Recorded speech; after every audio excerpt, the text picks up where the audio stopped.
Let's take a look at tonight's starting lineups. First of all, for the visiting Comets of Olivet, in goal, a freshman from Portage, wearing number 40, Jordan Hartman. Sophomore midfielder from St. Joseph, number 2, Ella Jeske. Sophomore defender from Mason, number 3, Caitlin Halstead. Senior back from Rochester Hills, number 7, Kylie Schneck. Freshman back from Lansing, number 10, Nadia Anzuldua. Senior midfielder from Mason, number 13, Kate McElhone. Freshman back from Canton, number 15, Samantha Foster. Freshman forward from Mason, wearing number 5, Lauren Peckrell. Sophomore back from Flushing, number 17, Ellie Tucker. Freshman midfielder from Grand Rapids, number 26, Elizabeth Perez Pablo. Sophomore back from Grand Rapids, number 28, Mackenzie Barton. The Comets are coached by Doug Carter, assisted by Ross Anderson and Reese Scragg.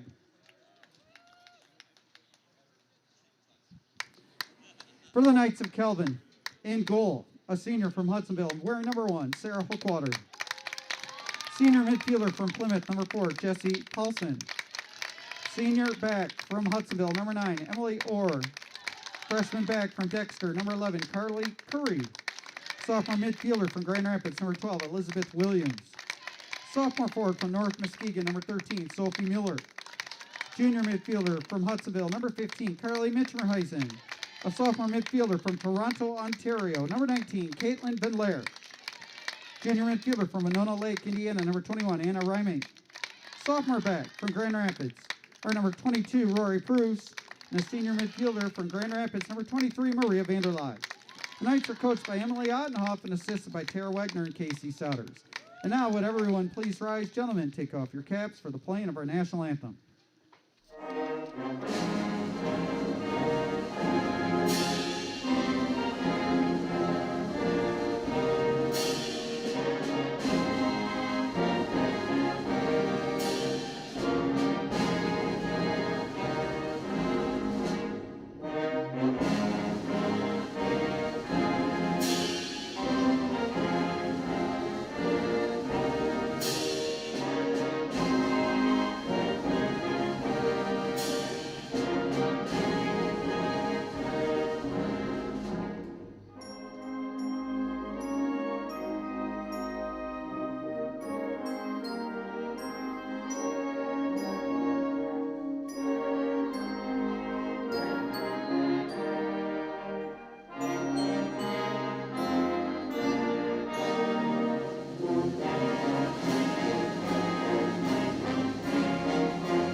And a pleasant good evening, I should say. Feels like afternoon yet with the sun still out and shadows starting to creep into Zeitema Field here. Jeff Phoebus, Sports Information Director at Calvin University, set to bring you tonight's MIAA Women's Soccer opener for both these teams, Calvin University, Olivet College. Olivet will kick off as the visitor. They're in the red, gray, and white jerseys, and away we go. These two teams actually opened up the spring season last year against each other, and it was a dramatic contest. Calvin winning it 1-0 on a goal in the final minute of regulation. I think there was about 33 seconds. I could look up my game notes here, but it was scored by the Knights, and they won it 1-0, and quickly the other way. Here's Sophie Mueller coming in, a little touch, and it gets a little bit away from her. She'll shoot, though. Oh, what a save by the Olivet keeper. A near counterattack goal by the Knights, and that touch just a tick heavy there for Sophie Mueller. Keeper got one hand on it, and then on the ricochet, Mueller got another touch and a quick little flick and a shot, and the keeper for Olivet, number 40, Jordan Hartman, made a spectacular second save to keep this game 0-0. Well, talking about scoring in the last minute now.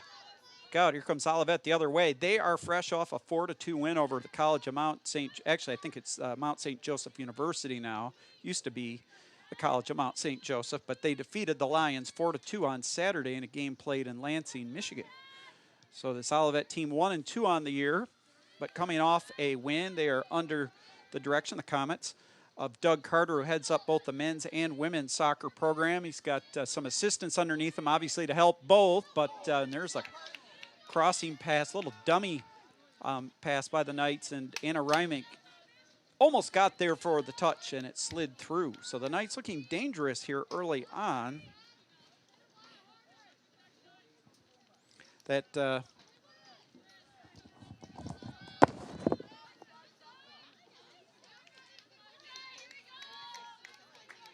in the computer? On their team? Okay. So just getting an update, a little jersey switch. So Julia Mellinger for Olivet will be wearing number 11, and I'll mark that down here. So away we go. Again, we are about 2.5 minutes into this contest. No score. The Knights have threatened a couple of times. Biggest threat was the breakaway by Sophie Mueller in on net. And look out, here comes Olivet the other way, and it squirts by Sarah Hookwater. It took a skip, and did she touch it? Our officials say no, it will be a goal kick. Well, that one came right out of the shadows, and Sarah Hookwater, Calvin's keeper, is still in the sun. So might have misplayed that ball as it came out of the shadows back into the sun there, and then it took a little funky hop and almost squirted by her. So the first goal of the game this past Saturday, Kelvin Anderson scoring on kind of a funny hop, and the ball squirting underneath the goalkeeper of Anderson. We got a foul here in Olivet, so it'll be a free kick for the Knights.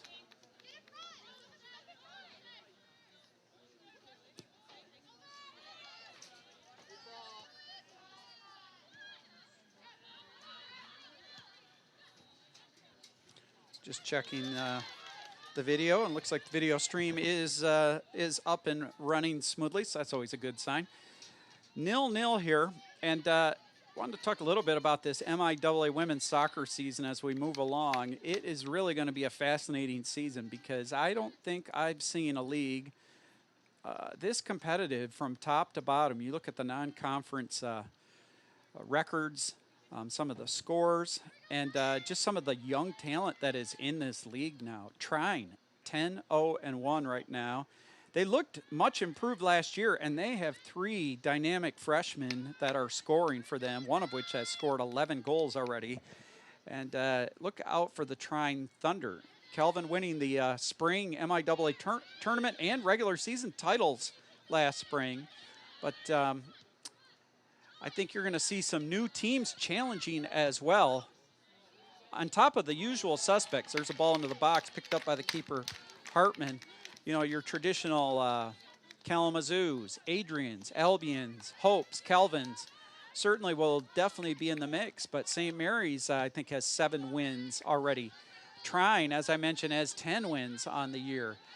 Even though this Olivet team is 1-2-0, they've been very competitive under head coach Doug Carter since he took over. Elma, where Kelvin travels to on Saturday, gave Kelvin a really tough game last year. The Scots did not have a great spring record, but they were highly competitive and are very well coached. They will not be an easy team to play, especially on the road. I don't think there's going to be an easy game in the MIAA this year. And, you know, the old cliche, here's a cross into the box, trying to pinch in was Paulson, couldn't quite get there. Van Laer trying to track it down, Olivet trying to clear. I think the old cliche, and I think it will ring itself to be true, whoever wins the league this year, at least the regular season, will be the team that protects home turf and then steals a few points on the road. It's going to be very important to get all 3 points in your home games this year if you want to challenge for the league championship. And, yeah, anything you can get on the road will be bonus material, as they like to say. An 8-game league slate. And then, of course, the MIAA tournament to follow. So it should be a very, very competitive league on the women's side. One of the more competitive ones, at least on paper, the way it's shaping up to be in quite some time. Should be very exciting. Kelvin in the white jerseys. They've got the ball in the attacking third. Knights under the direction of fourth-year head coach Emily Ottenhoff, and what a great job she has done. The former All-American midfielder, graduated in, well, I think that was actually 2011. She did her student teaching and whatnot, but finished playing, actually graduated in 2011. 4-year member of the Kelvin women's soccer team and women's basketball team.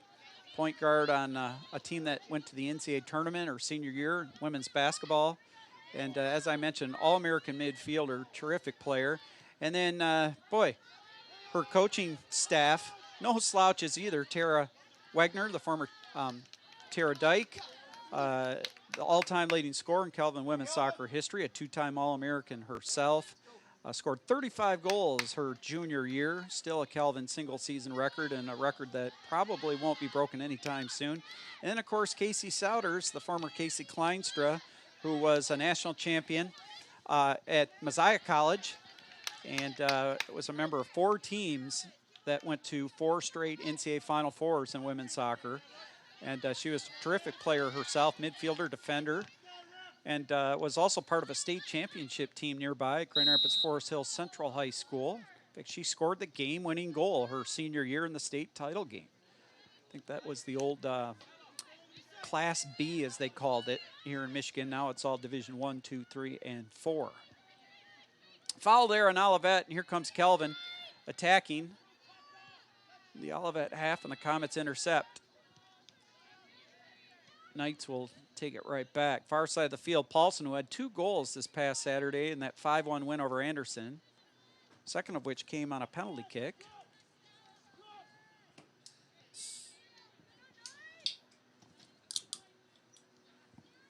And there is Paulson, far side. She'll try to center it in. It goes over the end line. It'll be a corner for the Knights, and Elizabeth Williams, who has been so good sending in corners and also setting up her teammates. She can score as well, 8 goals on the year, but she is the leading assist maker for this Kelvin women's soccer team. Bends it in. It's going toward the far post, and the keeper, Hartman, is there to collect.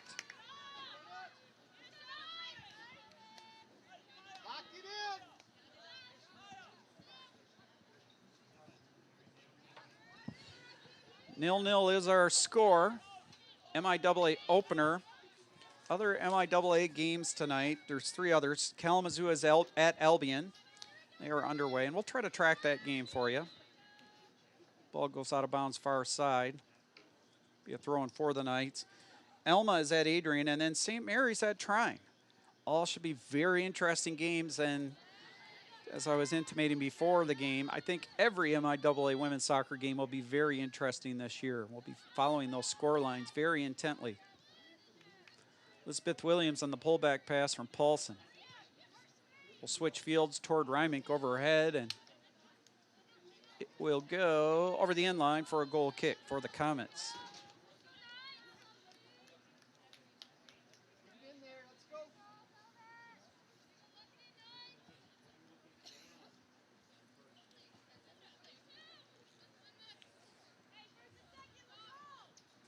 Well, it looks like the Trine men's soccer team is playing at Notre Dame tonight. It's something that Kelvin on the men's side did last spring.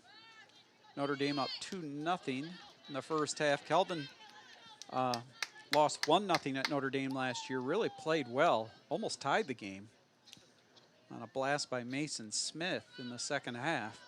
In fact, speaking of Mason Smith, I see him walking up into the stands. He's got his sister who is on the team, Maggie Smith, and then another sister is on the Calvin women's cross country team. Long throw in by the Knights. Good one by Williams. Comes right back toward her. Pinballs around and cleared out by the Comets. Calvin women's golf team in action at an MIAA Jamboree today.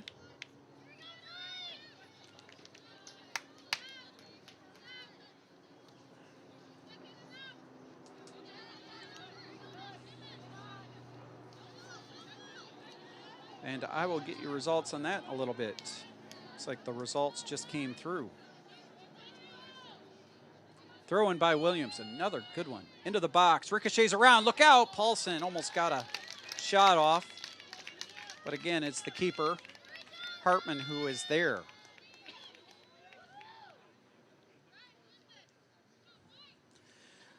Looks like the Calvin women took fourth today in the Golf Jamboree. Hope took first. They were the host, the Clearbrook Country Club. Knights fourth with 345 strokes.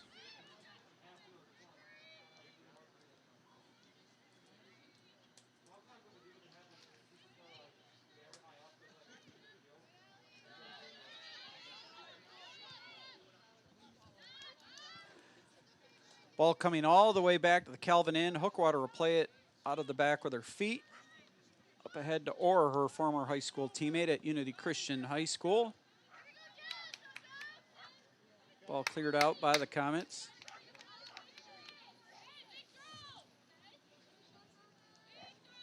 Three Unity Christian High School alum in the starting lineup for the Knights. Carly Mitchmerheisen, Sarah Hookwater, and Emily Orr.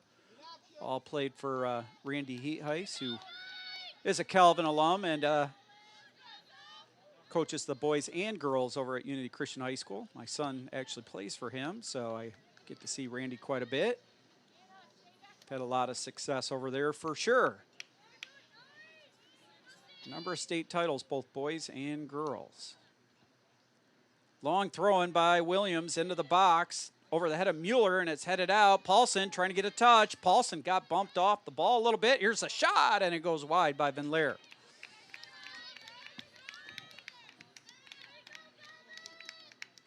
Van Leer out of Toronto, Ontario. Just want to send a shout out to her family. And if he's watching, Uncle Daryl, good friend of mine. Former Calvin men's basketball player. Mentioned it before. And of course, Sister Tessa was a terrific volleyball player. And Father Brad, a terrific hockey player. Rich Calvin bloodlines. There's a shot, and it's over the crossbar by Williams. What a quick half turn and a shot from about 25 yards out from near the top of the box. Wow, almost caught the keeper off her line. And that was buckling down. Looked a lot like the shot that Lucas Mora hit in the North London Derby this past Sunday between Arsenal and Tottenham Hotspur. And I thought that the keeper Hartman might have to parry it up and over the bar. Was not able to get a hand on it, but for her, thankfully for her, it went over the bar. But another near miss for the Knights. And looks like we had a little slide there by the Olivet player. He was a little slow to get up. We're going to stop the clock. Slipped on the track, and I think she's going to be all right.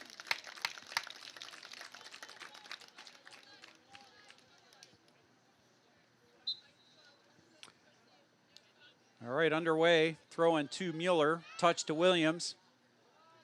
Thought about the 1-2 to Mueller, but Mueller did not follow the pass quite as aggressively as needed to be to make that one work.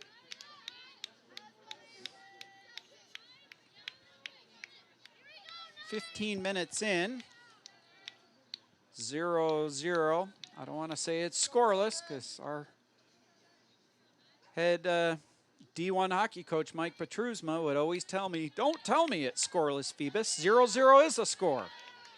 Of course, Coach Petrusma was the Calvin women's soccer coach here for a number of years. From, I think it was 89 through 94.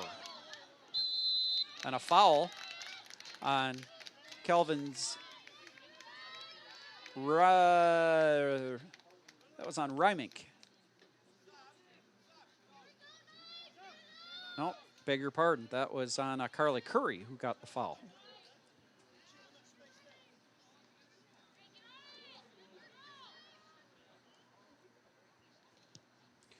Free kick taken by the Comets. Look out. And this field completely now in shade, and it will get darker. Grass is got that early evening dew to it as well, and the ball does skip.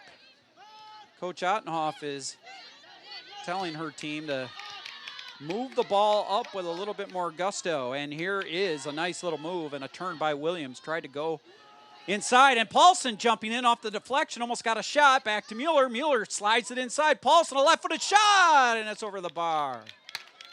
What a great setup, and it looked like there was a touch by the Olivet defender there in the shot by Paulson, so it will be a corner kick for the Knights.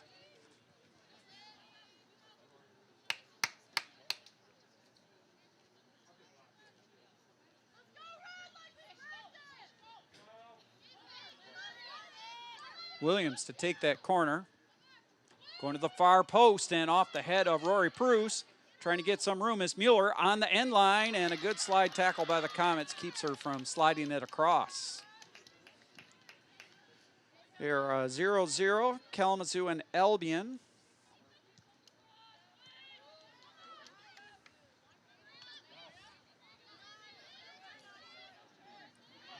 Here come the Knights. Reimink being double teamed in the far right corner, looking for a little help, and it's just kicked over the end line. It'll be another corner for the Knights.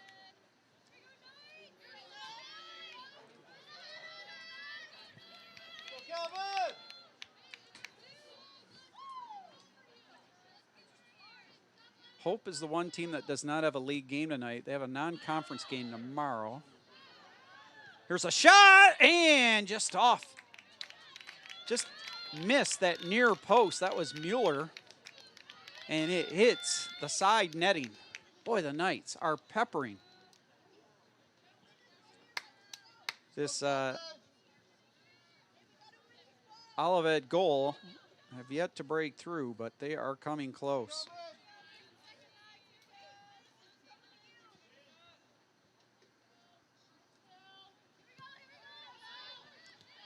Through the center on the goal kick, and it's taken by the Knights. Mueller backtracks, finds the feet of Van Laer. Got bumped off by that Olivet back line that's playing pretty deep right now.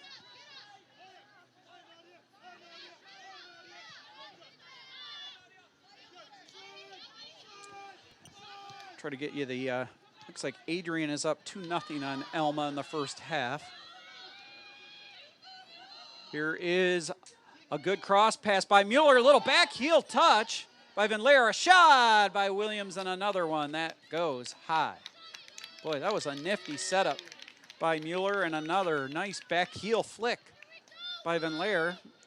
Good thought process, didn't quite connect on everything, did the Knights, but they are threatening.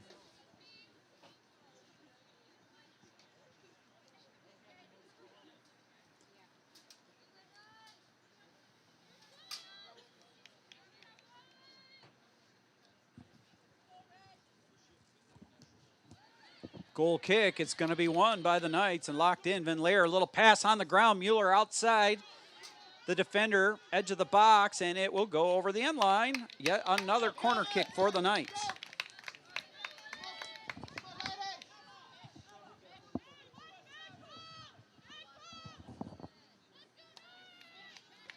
Elizabeth Williams to bend it in. Going to the far post. Headed up there, battle for the ball, Vanderleid. There's a shot and a save. That was a good rip, I believe, by Van Leer from the top of the box. And the keeper, Hartman, was all over it. Hartman, a freshman out of Portage. Looking good, Calvin. Keep it up. Portage Northern High School graduate. She booms it up to midfield. Paulson collects, backtracks it to Curry. And then it goes off of Paulson. It'll be a throw-in for the Comets.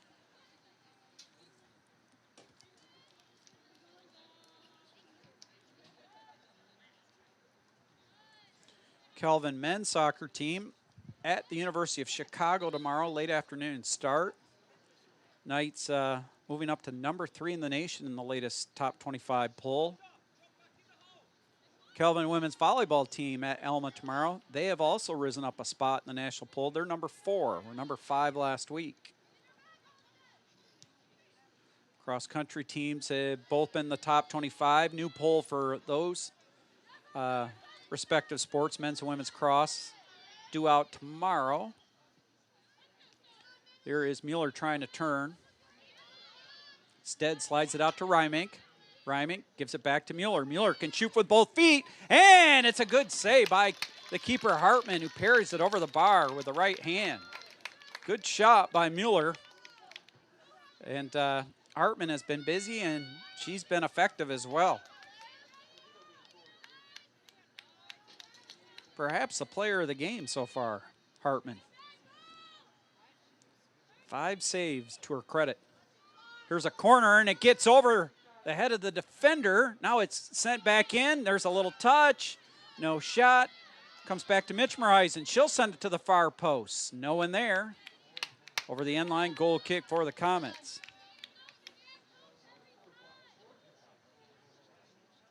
Coach Ottenhoff, I think, wants her team just to settle a little bit. Settle down. Not settle for long shots, but just to settle down a little bit, watching her body language and all of that.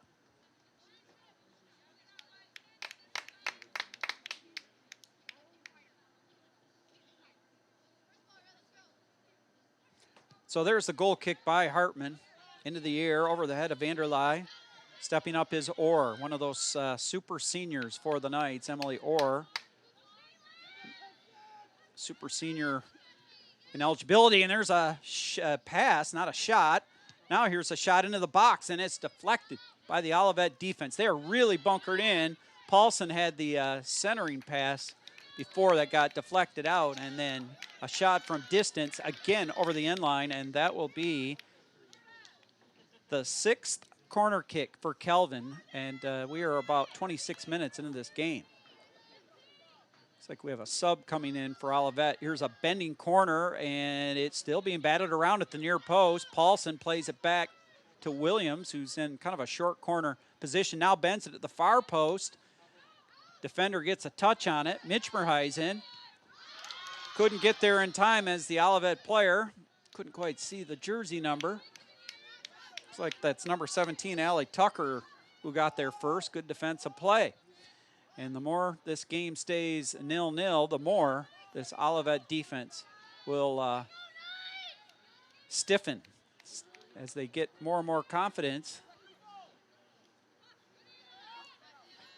Defensively, it becomes a little bit more of a factor as the game goes along. Here is Van Leer, ricochets off of her, and boy, there's the defender playing right alongside the keeper. They are playing deep, that Olivet defensive back line.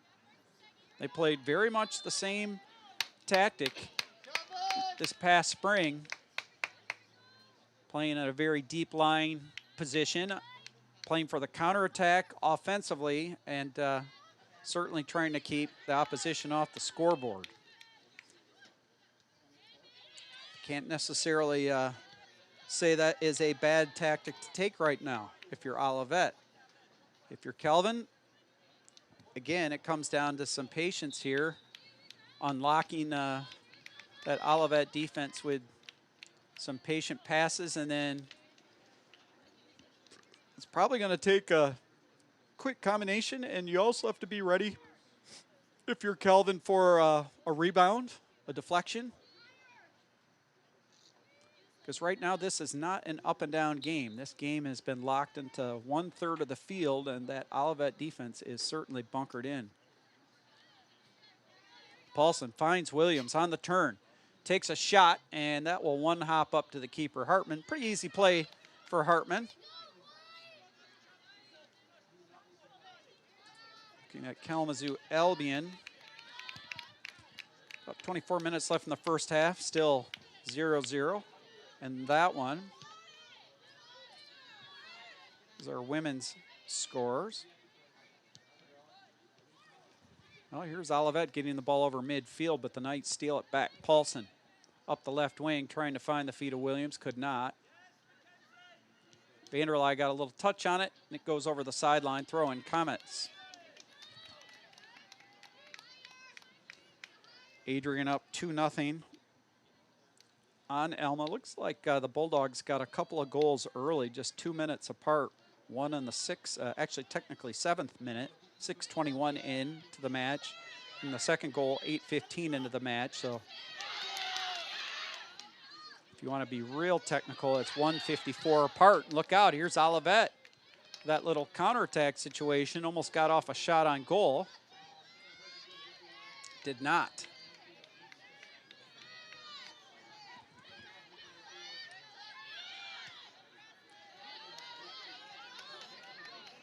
Ball deep into the Kelvin end, kicked out of bounds off of who? Off of Olivet. Looks like it'll be a throw-in for the Knights. Quickly restarted, and a long ball by Pruce up ahead to Williams, who flicks it up the right wing toward Mueller, who will try to beat a defender.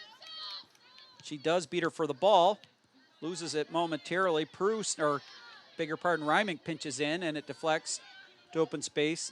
That Mueller will fill, get the ball, but the ball again cleared out by the Comets. Here's a little through ball. Here's Paulson. Oh, a chance for a shot. And stepping up was the Olivet defender to knock it away. Here's a shot from distance, and an easy play. Van Leer on the shot. Easy play for Hartman. It was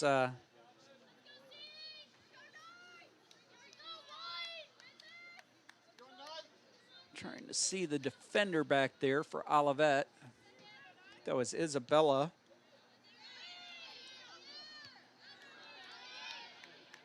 Nope, beg your pardon. Nope, that's Mackenzie Barton, who's playing that center back spot. She's been very solid for the Comets back there. Pass up to the top of the box to Mueller, trying to turn. 3 players all over her. Van Leer, little through ball pass, trying to get there is Paulson. She does, keeps it in. But Olivet will just clear it out.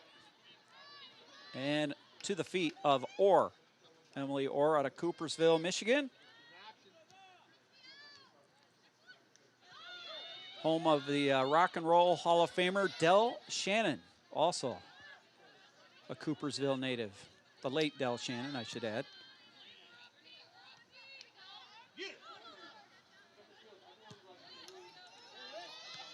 Ball ricochets into the Kelvin end. Pruce got a piece of it, and here come the Knights again. Pass over the head of Williams, and again, it's Olivet. They'll just clear it out. Mackenzie Barton.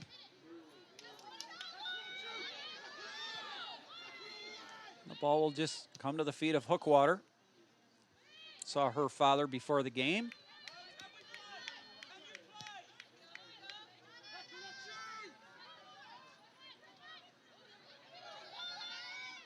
Believe that my wife played, this is little Dutch bingo here, played some slow pitch softball with Sarah's mother back in the day. Ooh, look out. Little push by Reimink. It goes off of Olivet, though. It'll be a throw-in. It was a few years back there, but I remember there were some very successful slow pitch softball days back there in Hudsonville. And if I remember, Sarah's grandmother was a staunch Kelvin basketball fan, a longtime season ticket holder.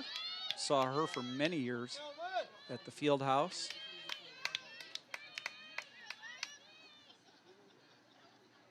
Williams will bend it in. Top of the box and a header by Pruce, and it doesn't get forward enough, and it will be yet another corner for the Knights. Substitution coming up for Kelvin. I think we've got Talia List coming in. List has been on a bit of a scoring spree.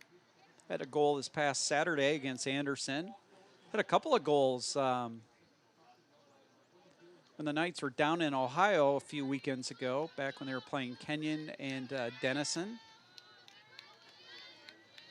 One of Kelvin's 2 losses this year came against Denison. Lost 3-2. Trine defeated Denison 3-2. Shows you that Trine is a team for real this year. Corner kick by the Knights, punched out by the keeper. One-timer, shot, and it just goes wide. Oh, that was a good look. A good shot by Van Laer. Would have had the keeper beat, and it flew just wide of that near post.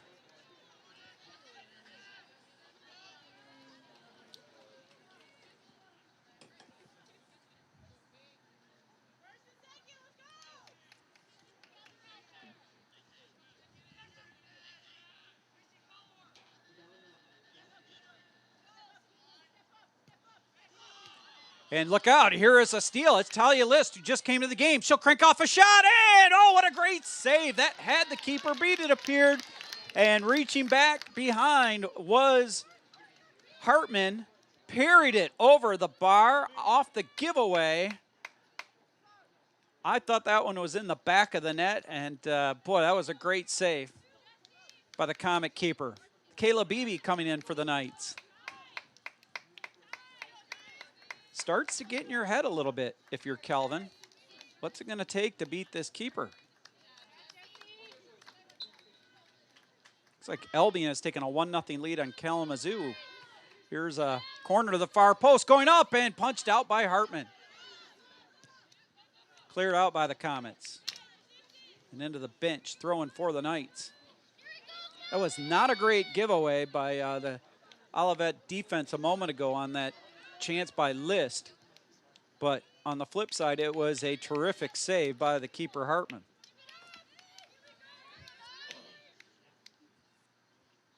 Mitchmerheisen throws it to the feet of Rymink, and it's cleared out by Olivet. It'll be a throw-in right in that far corner. I think that's Carly Curry who will throw it in. It is.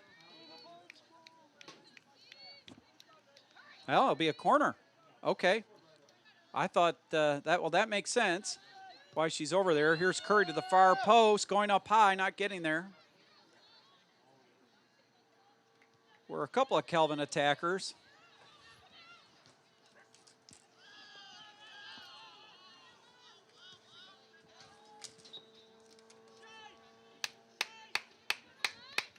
Ball goes out of bounds.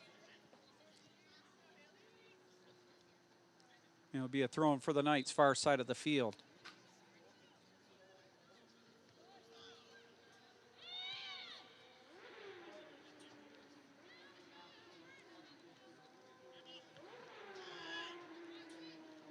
Mueller got a little touch. But it comes all the way back to the Kelvin end, and it's played to the feet of Hookwater. Mitchmerheisen, who's playing in a bit of a right back spot right now. Plays it up toward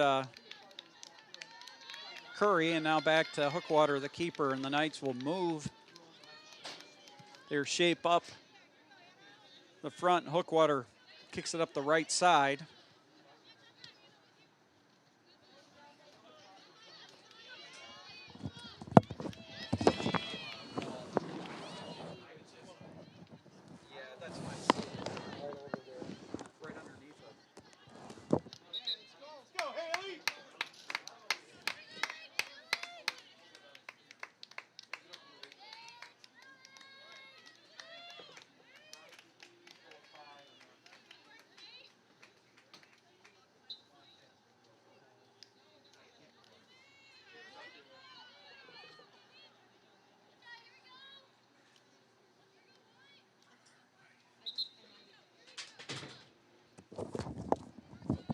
All right, so just doing a little bit of housekeeping there.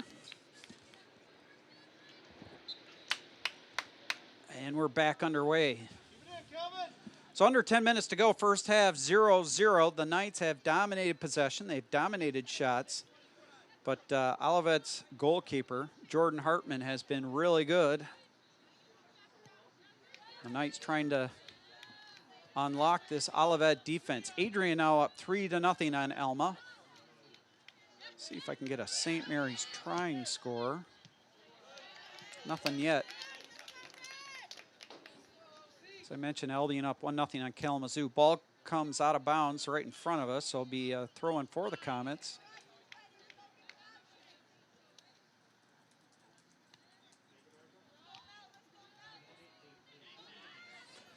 Far side of the field, it's won by the Knights. Carly Curry slips it to Mueller. Mueller on the attack. Goes outside toward Curry. Curry into the box, turning. Got a little space. Hard on the ground, trying to get there is Rymink, and a good defensive play yet again by you-know-who, Mackenzie Barton. Go, Calvin!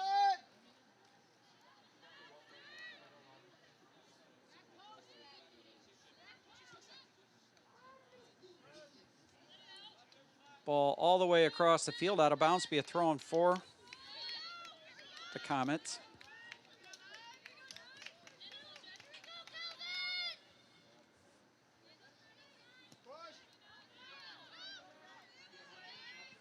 Haley Niles is into the game for Calvin. She just got a touch and gets another one. Out of the state of New York. Mueller, the far corner, turning. Still on the carry. Sends it into the box a little further. Niles, good little quick turn. Here's a chance and a shot and a save. Oh, I thought that one was going to find the back of the net. Curry with a one-touch off the beautiful setup from Niles. Really good-looking soccer there for the Calvin women's soccer team, and it went right to the hands of Hartman, who was positioned well. And she is racking up the saves here.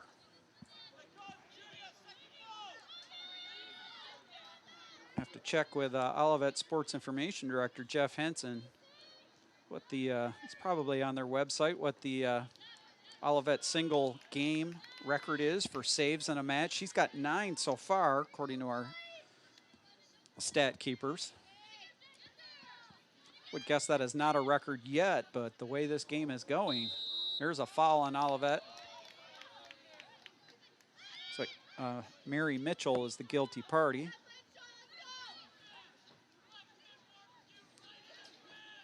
.650 to go. First half 0-0. Calvin with a 22-2 shots at goal. And we've got a yellow card coming up to the Comets. Far side of the field on a little bit of an aggressive tackle there. I think Samantha Foster will go into the book. This will be a free kick for Calvin. Come on, let's get one, Calvin! Part of the play. Ready to go here. And far side of the field, the kick will be taken by Curry. Go, Calvin! Sent into the box, trying to get there, and it is headed over the end line off of who? I think off of Olivet. Yep. Be a corner for the Knights. The 11th corner of the first half for Calvin.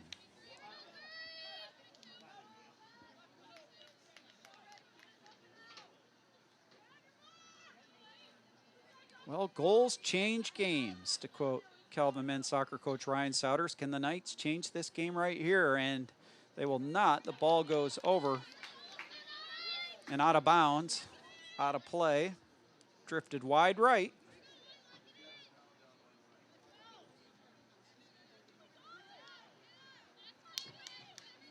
Kind of like that Minnesota Vikings field goal attempt a couple of weekends ago against the Arizona Cardinals.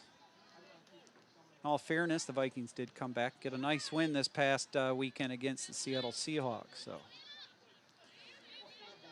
as a resident of the state of Michigan, a longtime Lions fan, you have to wear the fact that the Lions just gave up a 66-yard NFL record field goal off the crossbar and over this past Sunday that allowed the Ravens to win 19-17, which ironically is the exact same score line that the first 60-plus yard record field goal ended up completing the score line. That was the old 63-yard record by Tom Dempsey, who was born with a club foot, kicked with a club shoe, and hit a 63-yard field goal back, I think it was 1970 or 71, to beat the Lions 19-17. And guess what? A 66-yarder this past Sunday beat the Lions 19-17. Foul on the Kelvin Knights. It'll be a free kick here for Olivet. Great opportunity for the Comets. Boy, they would be really tough. The Comets would be if they could put one in the back of the net. You go down a goal, thinking of finding a way to score two against this Comet team would be exceedingly tough. The Knights are just trying to find a way to get one in the back of the net. And they nearly did in the opening seconds. Had a breakaway on a quick little ricochet. And great play by Hartman, the keeper. It's been the story of this first half. And look out, here comes Kelvin on the loose ball, and it's Mueller. On a rare counterattack for Kelvin. We were just talking about her a moment ago. Through the middle to Beebe. Beebe to Williams. Beebe. It's not Williams, that was Curry. Reimick, a shot and a save, a rebound, and it goes wide. Good play by Hartman to come out, cut down the angle, and made the kick save.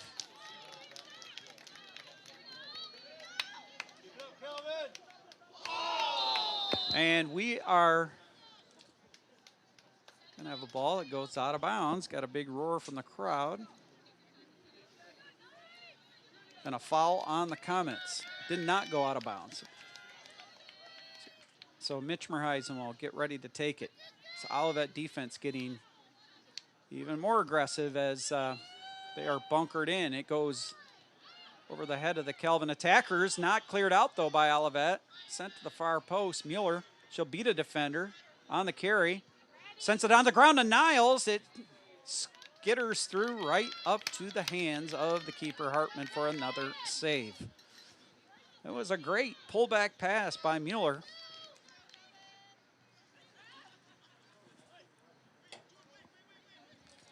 .24 shots for Kelvin, 2 for Olivet. The score line is 0-0.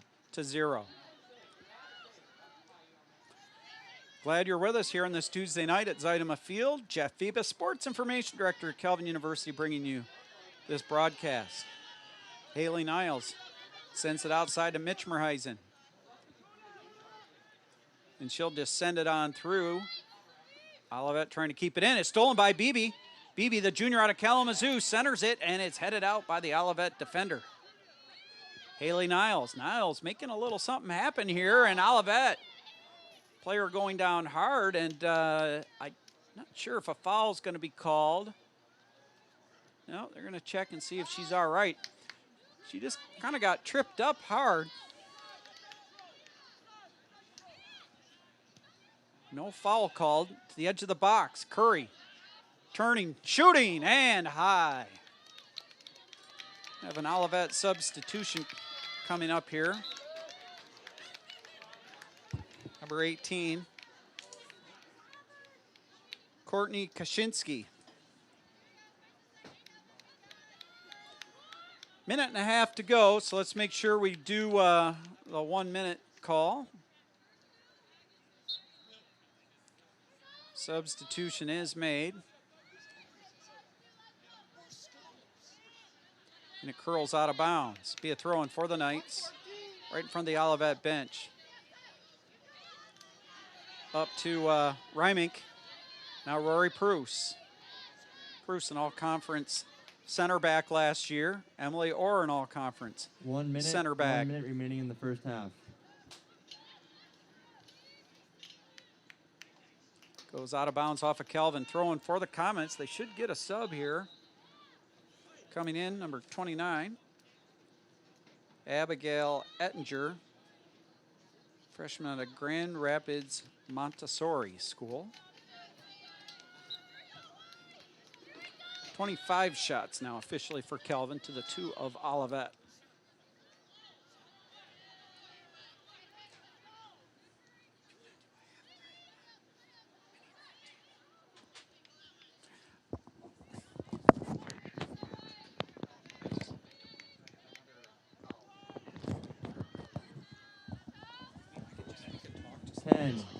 There's a shot that goes high, and that will do it for the first half. I think we've got special guest, Dr. Jim Timmer, Director of Athletics. And we'll talk a little bit about Calvin Athletics right now, as we've got a 0-0 score line to put 15 minutes on the scoreboard, and we'll start our intermission. Dr. Timmer, great to have you here. An exciting first half, not a lot of scoring. Olivet goalkeeper playing exceedingly well, making some great saves, and that's where you just have to be patient, both as a fan and a player and a coach. Absolutely. You know, the funny thing is the one person with the hands that can use their hands can really dictate a soccer game. And our women are putting the pressure on. I think we're going to break through here. They've had success scoring goals, a little high-scoring team. I think coach is trying to talk to her assistants right now, trying to figure out exactly what's that last little piece. Is it the concentration in the final third? Is it something that they are not doing what she wanted to do? And I think Coach Sowers always says goals matter. Yep. And goals change games. And if we can get one here, I think we can start moving on in this first conference game. And first conference games, you see that in the NFL, right? The division games are a little different, right? So I don't care where you play. When it's a MIAA game, it ratchets it up. It does. And I was talking early in the contest about how last spring Calvin opened up the MIAA spring season against Olivet, and it was a 1-0 Calvin win, and the winning goal came with about 30 seconds left in regulation there.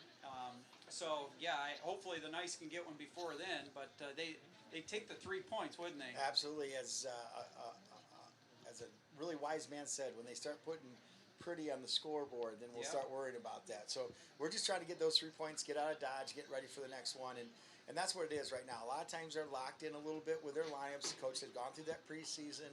We're getting to that middle part of the season, so it's exciting. It's great to see fans back out. It's great to see MIAA competition up and running, and we're up for a big weekend with homecoming coming up. Absolutely.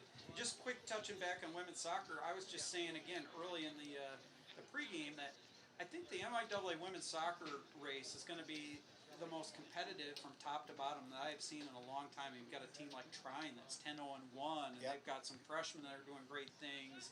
You know, the traditional ones like Adrian and Kalamazoo and Albion and Hope are going to be up there, but then you look at St. Mary's has got 7 wins right now.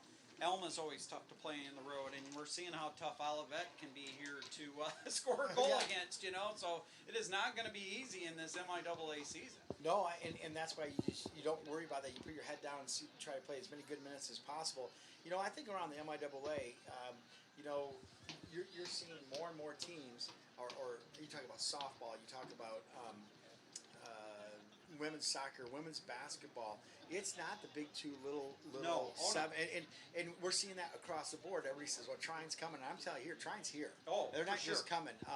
They're from top to bottom in their athletic department. Adrian, of course, Hope, and then you have, everyone's working at it.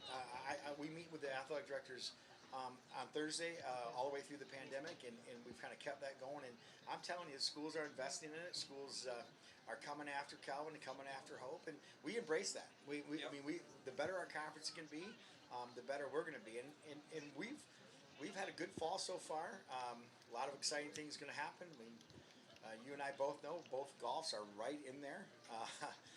With about 4 rounds to play, 2 rounds on neutral. We have Chandler, and then you have the 2 in the men's golf that are really Sammy and Kaysen.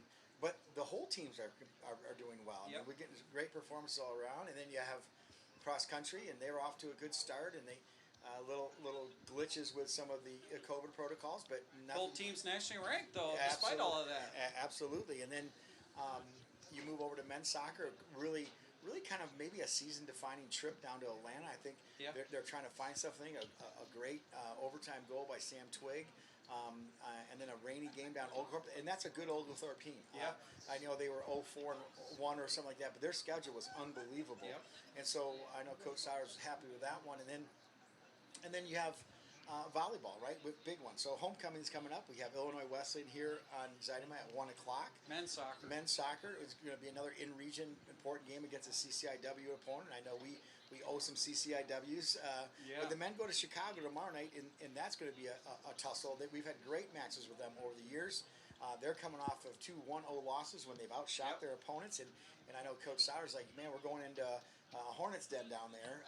Well, we played down there a few times, so we know what to expect. So that's going to be exciting. Then we come back here, Illinois Wesleyan on Saturday, and then of course the homecoming volleyball game with Hope. It's a non-conference game, but there's some jostling, right? I think both teams are where they both expected to be. You're 15-1, 14-1. They both played a similar schedule. They split last spring. They split last spring. Them beating us here, us beating them over there. And I just want the fans to know this is a non-conference matchup, but in terms of those regional rankings, in terms of, hey, are you going to host a regional and all those kind of things, where this is important. There's implications. There's implications, and I think both teams have watched each other enough at different similar tournaments. So we expect a nice crowd. We'd love to have people come out. Of course, mass indoors, but other than that, you're going to get a great taste of Hope Calvin rivalry there. And then, of course, we have tons of stuff going on. We have the 5K race in the morning. Yep.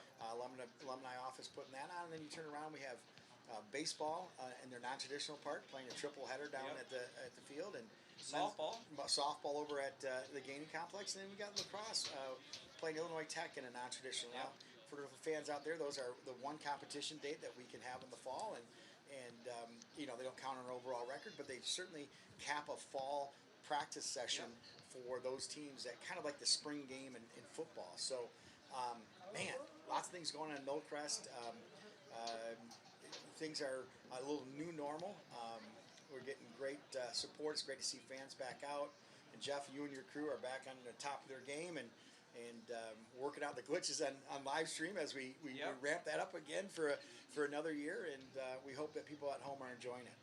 Well, I don't know how much you can talk to this, but it was, and we had it in the Spark just over a year ago. We were talking about the potential new stadium project here, and I know that's a little bit of a work in progress. I think we're officially in the fundraising stage there. So what can you tell folks out there that might have a question about that? So it's going well, Jeff. We got the official go ahead in February, and you start thinking about how long does it take you to raise the kind of money. We're a multi-million-dollar project, and it's been well received. We've raised a significant amount of money, but there's a little bit to go, right? We're shooting for, as Calvin always does, we want it to be one of those things that has the wow factor. And so that's our goal. We think the community, the supporters, the alumni will step up to the plate, and they've never disappointed. And so we're eagerly anticipating that project. If it was the best of everything, talking to our advancement folks, we'd love to have that done by January 1 with some year-end giving, some gifts that are out there. And we've got another a six-figure gift today, from a great supporter. And so all those things are just really exciting.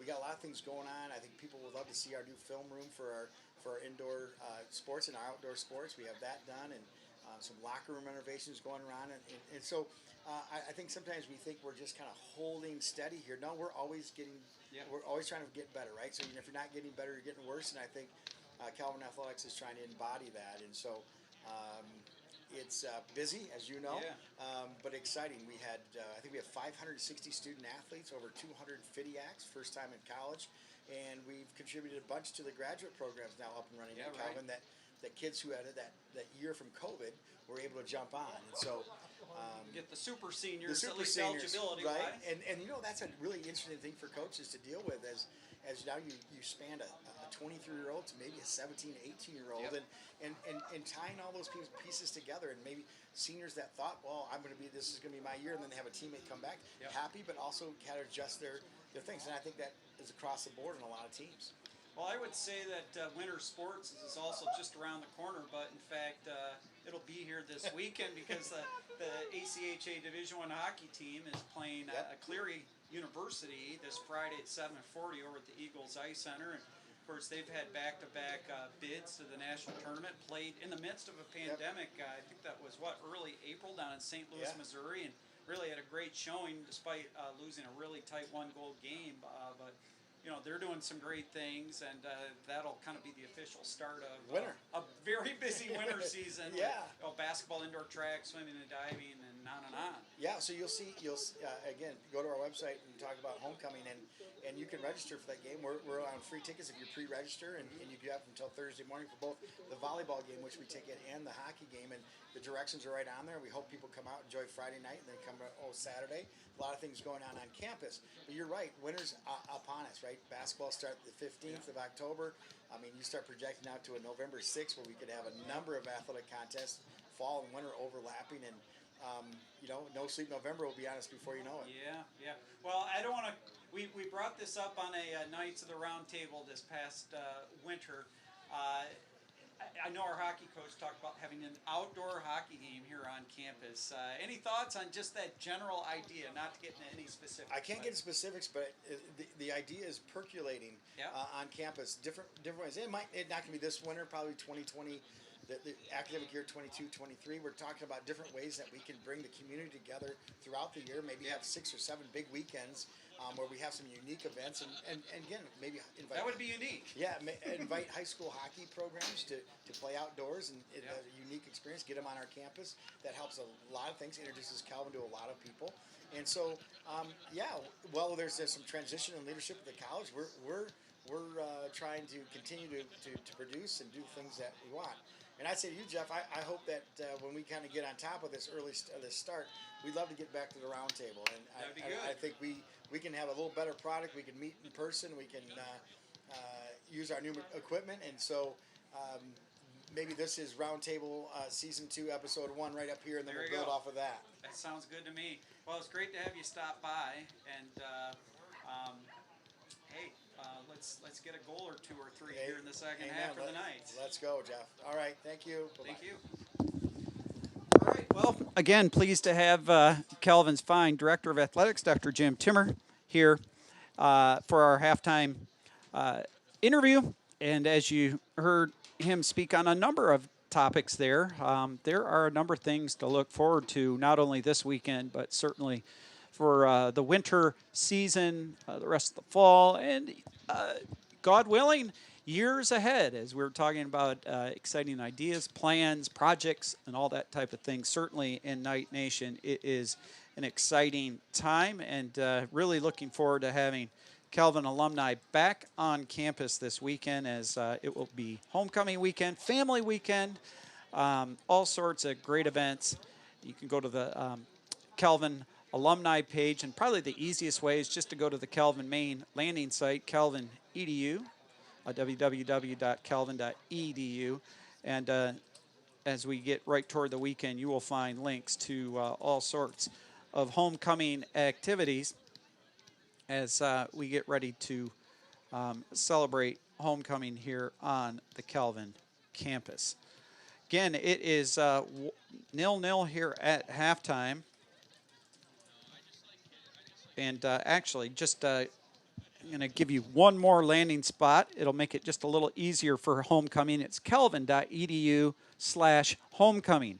So if you go to calvin.edu/homecoming, you will find a full slate of activities and schedules and things to fill your palate with Calvin maroon and gold. Again, as I mentioned, it's 0-0 here at halftime. It feels like Calvin has put one in the back of the net. They've come so close a number of times, but in fact they have not. Olivet has been extremely staunch on defense. 26 shots for Calvin at the Olivet goal.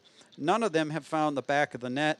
Olivet's keeper, Jordan Hartman, has made 11 saves. A couple of them have really been standout saves where she has parried the ball up and over the bar where it looked like a shot was knuckling up and over her, and she has really been in form, on top of her game, and the Knights are just going to have to keep pecking away if they want to find one in the back of the net. And then on the flip side, if you're Olivet, you play that tough defense, and then perhaps you get a counterattack goal or get something off a free kick, a miscue, something like that, and maybe you steal the 3 points. Let's get you some of the other scores from around the league here quickly, if we can let you have a look at that. Albion leads Kalamazoo at halftime, 1-0. And let's see here. At halftime, it is Adrian 4 and Elma 0. Try to get you a St. Mary's Trine score here. It looks like the live stats is not working, but I am on the Trine Twitter feed. So let's see if I can't get you an update there. Well, nothing right there. See if we can't get something from St. Mary's.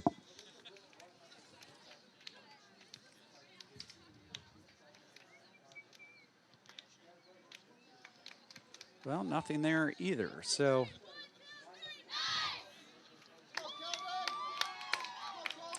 might be a little bit of a later start. It does say 7:15 on the website.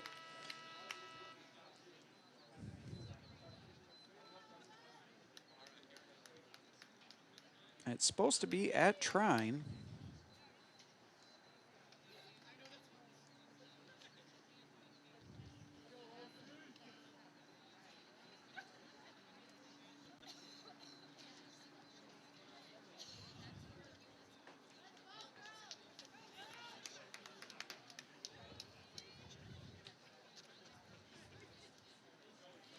Just trying to quick look up a few more items there.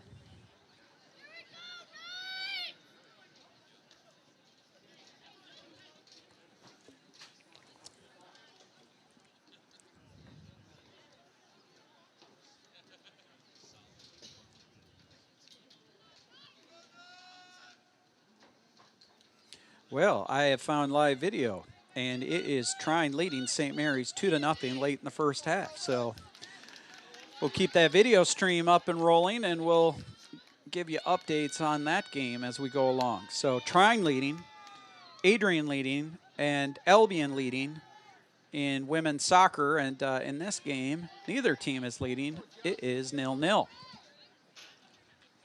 Ready to go. Kelvin will have the kickoff. And they will be going from right to left on your video screen.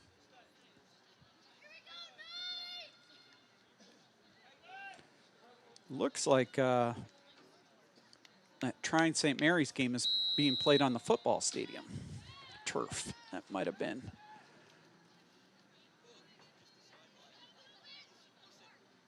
Some of the reason why I got a little confused. At any rate, back to this game here at Zeidema Field. And we'll, as we flip, you start to see some of those folks that are playing along the left-hand side right in front of you.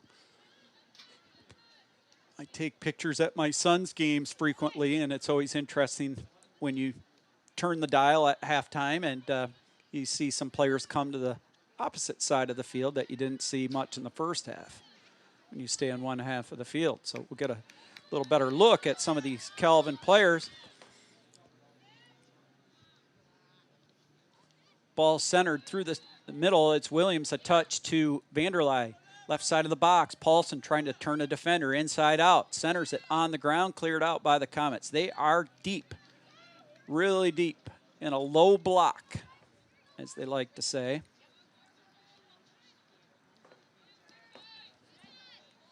Paulson to retrieve it in the corner, and it will be a corner.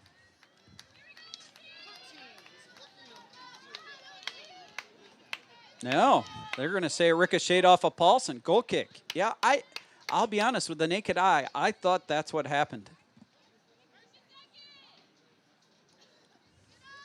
It's one of those quick ba-bing ricochets, and it was off a Paulson. Goal kick by Hartman. Center down by Rymick, wins it out of the air. Van Leer. 4 defenders around her, allows Paulson to break free. A shot, and it goes up and over that far right post. I have seen Paulson score from that angle. Remember her scoring a winner as a freshman Go, Kelvin! from back there. And, of course, this is her 5th season of soccer at Calvin. Talking to Dr. Timmer there at halftime, and the NCAA granting an extra year of eligibility, not counting last spring as a year of eligibility. And Paulson is one of 3 super seniors on this Calvin roster, along with Maria Vanderlei and Emily Orr. And Orr getting a little touch there, but Olivet in possession of the ball, and that's number 2, Elajeski. Loses it, comes to the feet of Mitch Merheisen. Mitch Merheisen on the carry. Slings it up the right wing, and it's going to take a one-hop right up to Williams. Williams trying to beat 2 defenders. In the far corner, little back heel touch. Centers it. Oh, almost got through, and it's cleared out by Olivet. Coming in on a run was Van Laer. Would have been in position if that ball could have squirted through. Here is Van Laer. She's trying to turn. Little pass to Williams. A shot. Oh, and hits up and over the crossbar.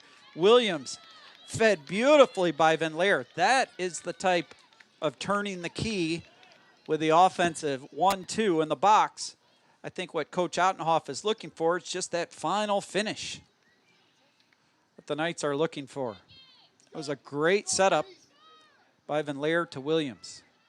And usually Williams is quite clinical in finishing those. She will put it in the net more often than not. Cleared out by the Comets. Getting a little cooler here at Zeidema Field. Got the window open. Carly Curry sends it in. Now here's Vanderlei. Goes outside.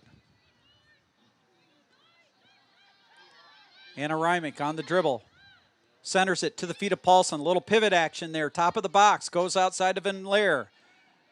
Little give and go with Paulson. Shoots it into the box. And a shot. And it goes high for Mueller, who was just a half step shy of getting there for that quick poke shot.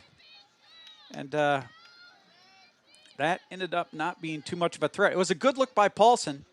Knights are starting to get some good passes right into the core of this Olivet defense there. Just have a feeling it's just a matter of time. Hartman booms it. A little short. One out of the air by the Knights. Williams lost the ball, trying to win it back. Does not, and it's Olivet now. It's Curry that steps up, gets a touch. And it goes off of who? Off of Kelvin. That's Kate McAlone on that last play, winning the ball for the Comets. Van Laer with a touch, and the Knights with a little space. They'll go far side of the field, switching the field, as they like to say, and it's Mitch Merheisen on the carry. Carly Mitch Merheisen finds the feet of Mueller. Mueller, ooh, tried to find Williams. Little mistouch there by the Comets. Here's Williams with 3 on her. A shot and a great save. Another great save by the keeper. That was a dipping, bending shot. The keeper did have that near post covered, and she parried it over the bar again.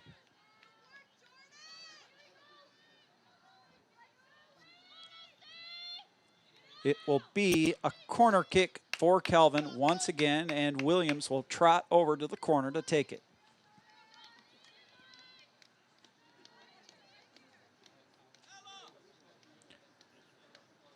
Six minutes into this second half. 0-0 is our score. Williams bends it into the box. Trying to get a shot is Reimink. Bumped off the ball, comes back toward Orr. Collects it down. Goes outside, and Mitch Merheisen, who will get the pass, got knocked down and be a foul on Olivet. And a little talking to the Olivet midfielder Elajeski by our head referee. No card, though. Kick into the box.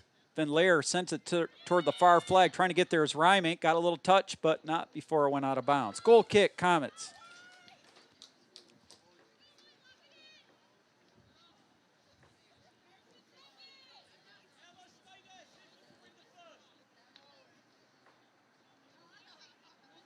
Go, Kelvin!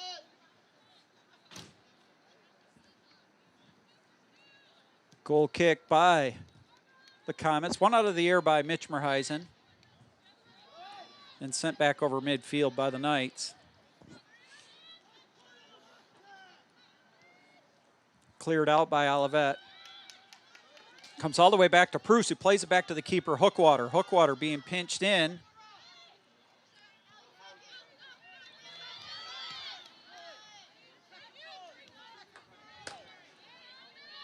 And getting a little touch on it is Van Laer. I want to send a shout out to my former student assistant, Skylar Pruce, whose sister Rory is playing. And Skylar was a tremendous student assistant, outstanding broadcaster. He is in graduate school down in South Carolina. And glad to have him watching the broadcast, listening to the broadcast tonight. Pass up toward Williams. Trying to turn, she does, looking for Paulson. Far post, and it's cleared out by Olivet. Good run by Paulson. The connection was just timed off a little bit, so to speak.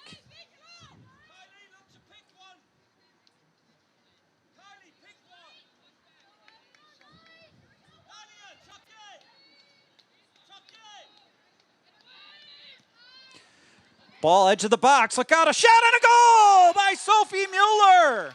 Ball just kind of squirted free. Mueller jumps on the loose ball and rams it home for a goal. Sophie Mueller, the MIAA Offensive Player of the Week, came in to this game number 13, Sophie Mueller. with 9 goals. Give her 10. Williams.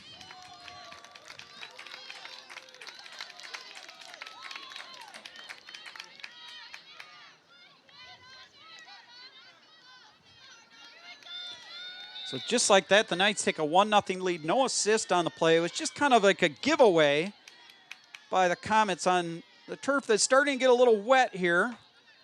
And Mueller was able to jump on it and just slam a hard shot, skipping it along the grass. And the Knights take the 1-0 lead. That is a big goal. That will force Olivet to chase this game a little bit more. Now, they may stay bunkered in a little bit defensively, but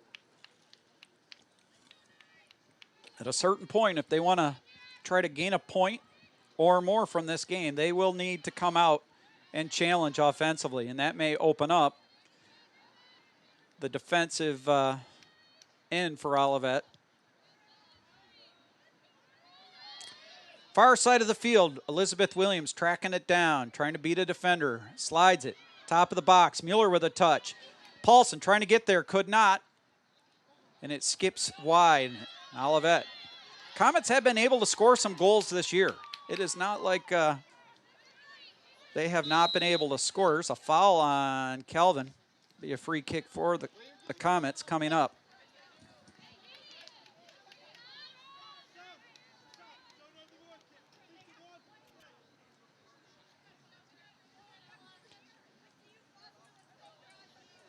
As I mentioned, Olivet, a 4-2 winner over Mount St. Joseph University this past Saturday.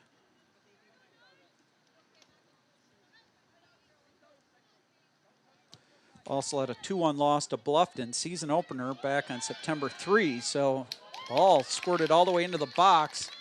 And there you see Olivet trying to press in. Hookwater was able to get there in time before trying to see who that was for Olivet. I believe that was number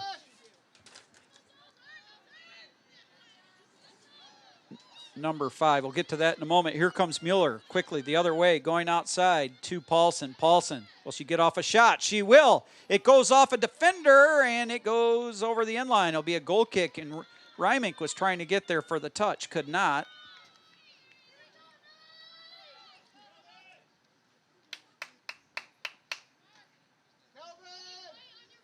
It's Lauren Peckrell who's wearing number 5 for Olivet. Williams on the corner. Lifts it near post. Over the keeper's head. Nobody there. A shot. And we got a foul. The keeper was bumped down, I believe, by Paulson. as Vanderlei was getting ready to send that shot through.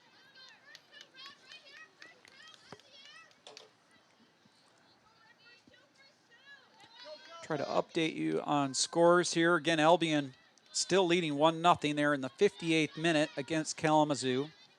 That game is at Albion. Looks like Trine is up 2-0 at half on St. Mary's. Here is Mueller trying to turn it inside. She does. Triple teamed. Sliding it through the middle. Van Leer passes it back out toward Vanderlei. She'll try to chase it down.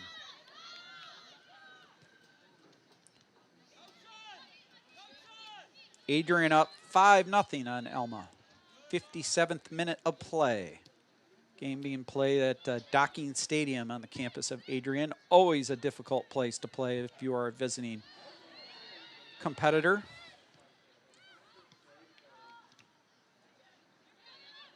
Williams gets a little touch to Mueller. Mueller trying to turn. Mueller trying to beat a defender. Turns it back inside. On the carry is Curry, and she slides to the turf, trying to get the ball. Boy, some aggressive play going on between both of those players, Curry and that was Olivet's Elajeski. Then Lair got a little piece. Williams bumped off the ball.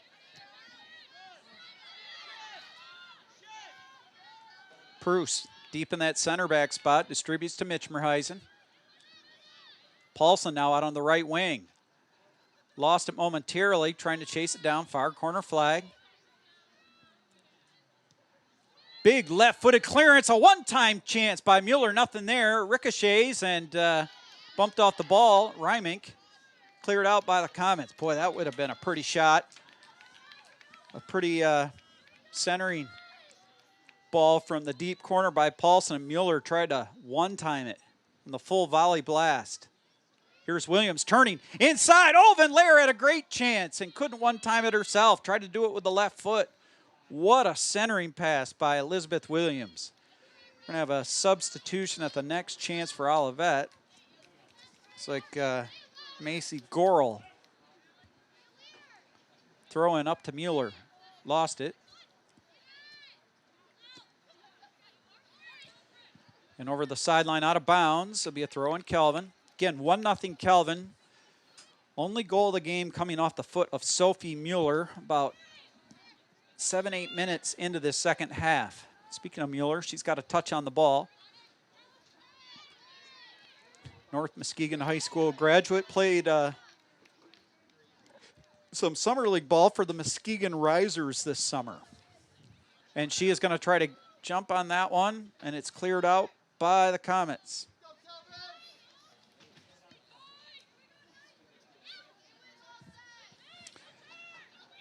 Throw to the edge of the box. Mueller, Williams now. Williams centers it. Paulson trying to get there, could not. Williams gets it. Back to Vanderlei. Pair of Grand Rapids Christian alumni, Vanderlei and Williams. Paulson, far right wing, slides it inside of Reimink. Will she shoot? Tries to center it. It's cleared out by the Comets. They are still playing a very low block on defense. Just one player up top. That's Peckrell. My guess is Olivet will not try to open things up until maybe the last 10 minutes if they are still down a goal. Here comes Olivet in the counterattack. On the carry is Jeske. Trying to turn it inside on Carly Curry, and Jeske called for the foul. Olivet coaching staff did not like that call. To be fair, Curry did step in front, drew the contact. Frequently, that is the way that call will go. Many other sports, you'd probably see an obstruction call, but not so there. Mueller battling for the ball, trying to get there on the carry. Boy, a lot of tugging of the shirt and a foul coming up to Olivet.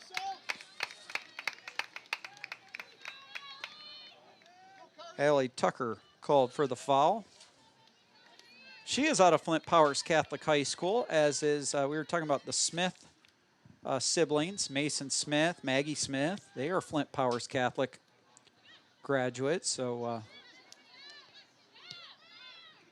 they would know each other well. Here is a ball dipped into the box, comes ricocheting out. Mitchmerheisen sends it back in, and it'll go as a shot open over the crossbar.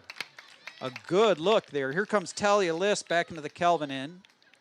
And in for Olivet is Macy Gorel.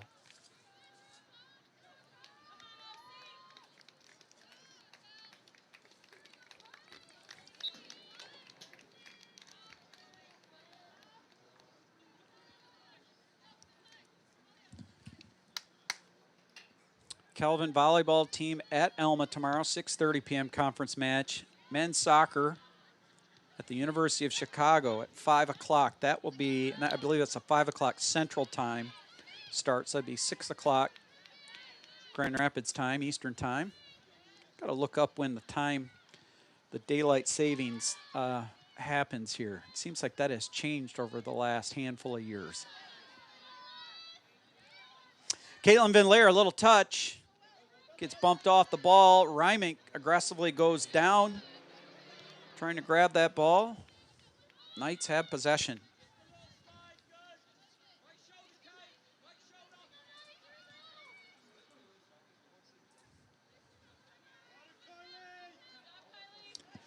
Looks like daylight savings is November 7.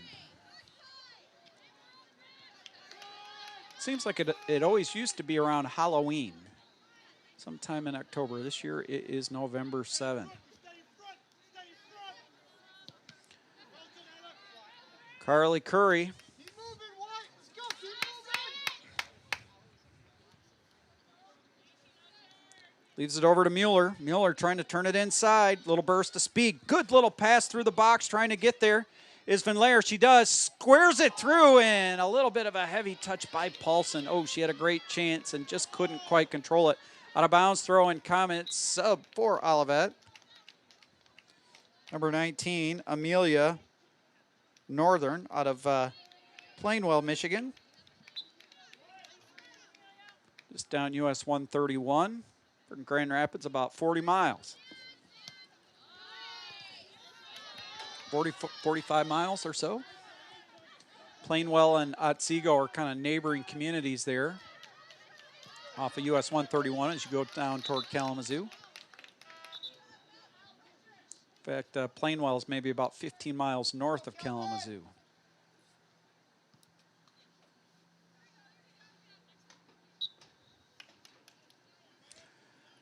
.25:30 left in regulation time. It's 1-0 Kelvin. Here's Olivet. Look out. Trying to get into the box. And if you're Olivet, you know, there's a foul on Olivet. One way to get a great scoring chance would just be to rush into the box, like the Olivet Comets were doing right there. You draw a penalty, get a PK, and a chance to tie the game. Wouldn't be a bad tactic. Just take the ball and bulldoze your way forward. See if you can draw a foul in the box. That time the call went the other way. Talia List on the carry. Got deflected off the ball, and it's won there by number 19, Amelia Northern. Now out of bounds, be a throw-in for Kelvin. Sub here, Kayla Beebe. Speaking of Kalamazoo, the Kalamazoo native comes in for the Knights.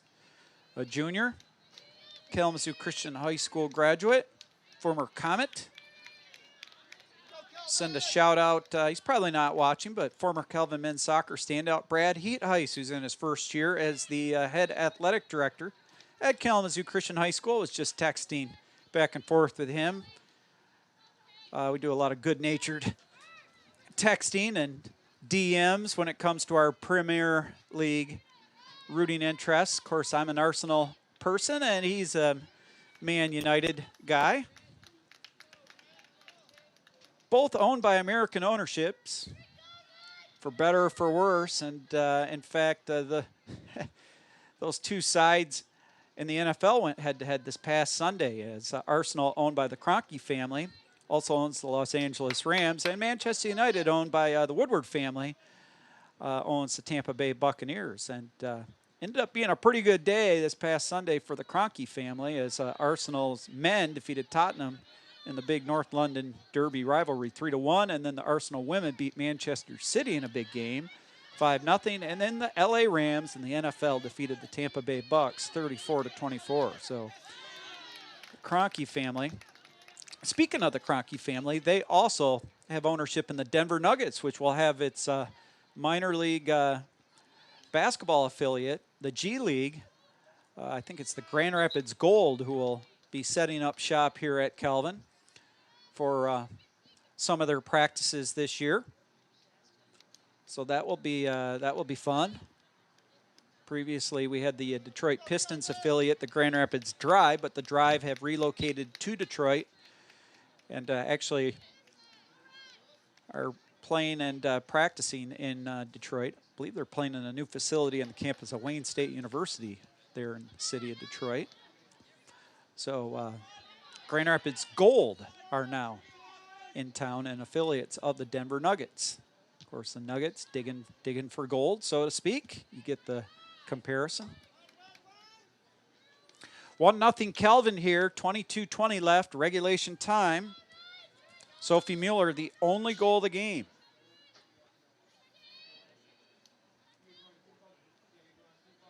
Jordan Hartman has been terrific for Olivet in goal, 12 saves. That Mueller goal came in the 54th minute. Elizabeth Williams was credited with an assist on that play, so familiar scoring combo for Calvin. Those two, they combine quite often. Sometimes one scores and the other assists, and then they'll flip-flop the other way. Be a corner kick for Calvin. And Carly Curry, with Williams out of the game right now, will go to the far corner flag, and we'll send it in. See Coach Ottenhoff talking tactics with her coaching staff, Tara Wegner and Casey Souders. Haley Niles will check in for Calvin shortly.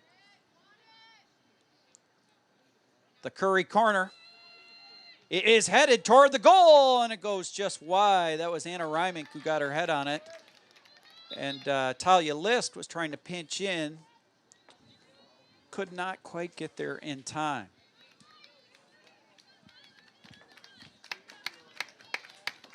Caitlin Van Leer checks out.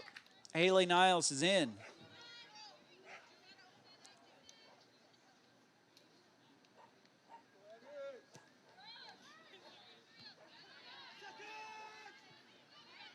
One by Calvin out of the air on that goal kick.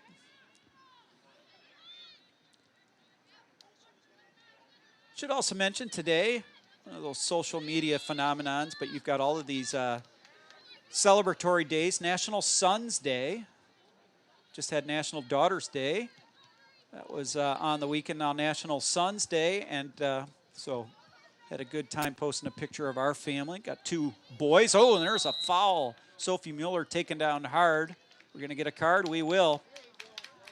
And that will go to Courtney Kaczynski, who took down Mueller, and the clock will stop.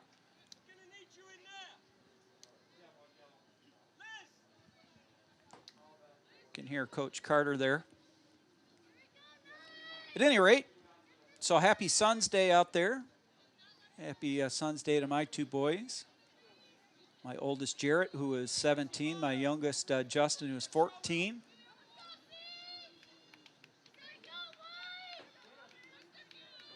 And all the other sons out there, along with their family members. If you hashtag it on social media, especially on Instagram, you could find a chock full of pictures right now. Here is a chip into the box by Mueller. Nothing there. Mitchmerheisen on the carry. Slides it in, and she is knocked down to the ground. It's cleared out by the Comets. Boy, the Comets are still bunkering in a big way with under 20 minutes left in regulation. 37 shots right now for Calvin, 2 for Olivet. Knights trying to get that clinching goal, and a foul from behind. Mitchmerheisen hacked from behind. Looked like Mary Mitchell was the guilty party for the Comets.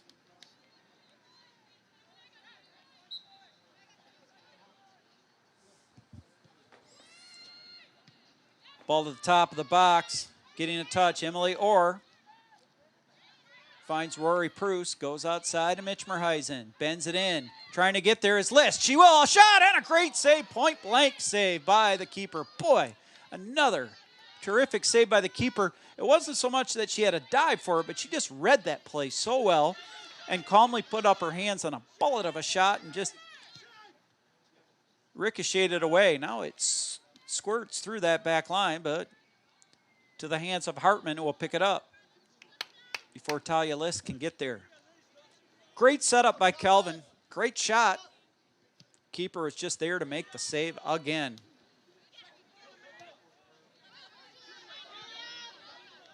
Near side of the field, it goes out of bounds, I believe, off of Kelvin. Nope, beg your pardon, off Olivet. Throwing for the Knights. Curry up the near side to Mueller.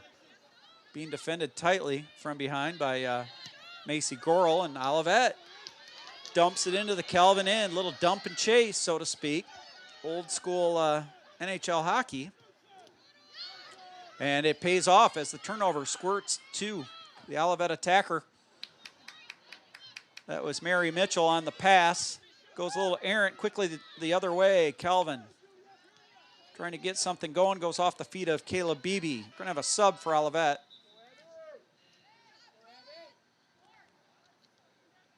Abigail Ettinger, who played a little bit in the first half, is back in. Updates in scores here. Albion still leading 1-0 against Kalamazoo. They're in the 75th minute.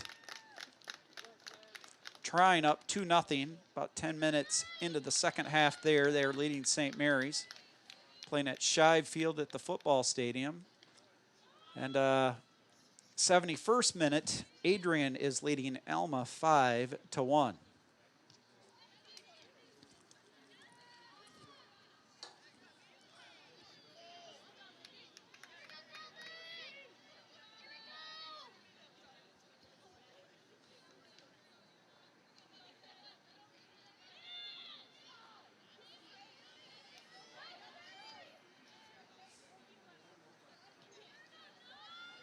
Ball goes out of bounds, far side of the field, to be a throw-in for the Comets. So they are starting to press the attack a little bit, and they'll need to do that. Trailing 1-0 if they want to try to gain a point or 3. A tie would mean a point, a win would be 3. And it'll be a foul on Kelvin. So Olivet with a free kick in the attacking half. Can't quite see he's going to take that far side of the field. Probably at about the 40-yard line. High, bending ball, look out, and it's gonna go up and over the bar. Hookwater punched that thing over the crossbar, and that was a great ball sent from distance. We're gonna have a corner kick for Olivet, and Hookwater just got a piece of it to get it over the bar. That was a dangerous ball. Hookwater wasn't quite sure whether to come up and punch it out of the air or stay on her line. Caught a little bit in between, and at the last minute, flipped it over the crossbar barely, and it actually landed on the back of the net, on the back side of the crossbar. Here's a corner, and stepping up is Niles. Sophie Mueller off the Olivet attacker, out of bounds, throwing for the Knights. You can see Olivet now trying to press. They need a goal.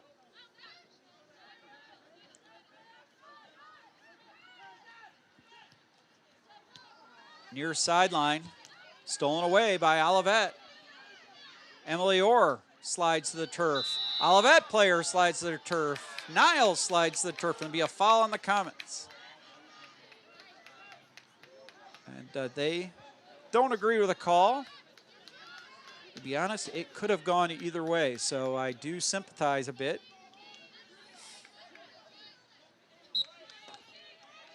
Free kick by Emily Orr, and she'll just slide it across the field to Rory Pruce. 1-0 Kelvin, 14.5 left regulation time. And a heavy touch by the Knights goes out of bounds, be a throw-in for the Comets. I think we're gonna get Elizabeth Williams back in here. Somebody who can control the ball a little bit.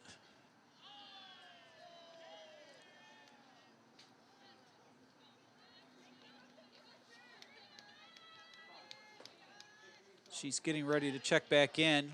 Far side of the field. It's in the air and off of Kelvin. Throwing for the Comets, far side.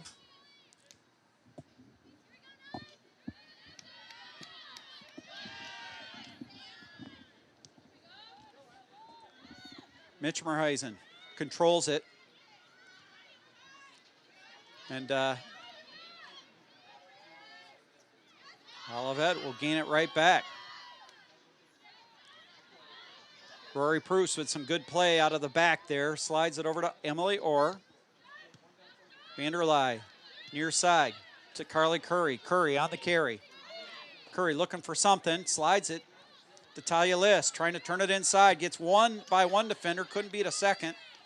Now back to Carly Curry. Left foots it in. Bouncing around. Ooh, and it deflects off the Olivet defender right back to the keeper. Would have been an own goal situation. Was not intentionally played by the defender back to the keeper. Hartman, who has been stellar in this game, punts it, and it is misplayed by Curry, but she goes back to run it down. Olivet attacker was not quite ready for that bouncing ball. Could have had some room up the right wing if she had. Curry on the carry, chips it into the box, squirting around, and the keeper is on it.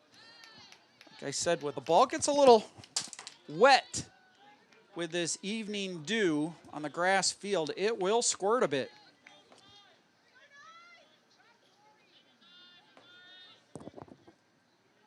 Under the lights here at Zinema Field.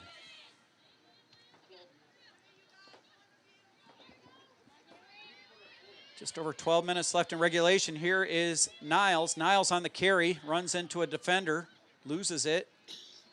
Now squirts to Talia List. Back to Niles. Niles on the carry. Goes up outside to Niles, and it goes out of bounds. But we're going to have a foul, I believe, before that, as Niles was clipped. And we're going to have a dangerous free kick coming up for Kelvin. Near the top of the box, little right of center. Looks like Anna, no, that's Mitchmerheisen that's going to step over the ball, not Reimink. Looks like Lindsay Houtsma getting set to check in as well for Kelvin. Be the first appearance for her. Granville Calvin Christian product. And we've got a sub coming up for Olivet as well. Here we go. Here's the free kick. Mueller runs over it. Gets the return pass, actually. Trying to turn it inside. Saucers it through the center. Oh, one-timer by Beebe. Couldn't get a good, clean boot on it, and it is cleared out by Olivet. Here comes those subs. Boy, the Knights have had a number of those one-time opportunities where they just haven't been able to finish that final touch.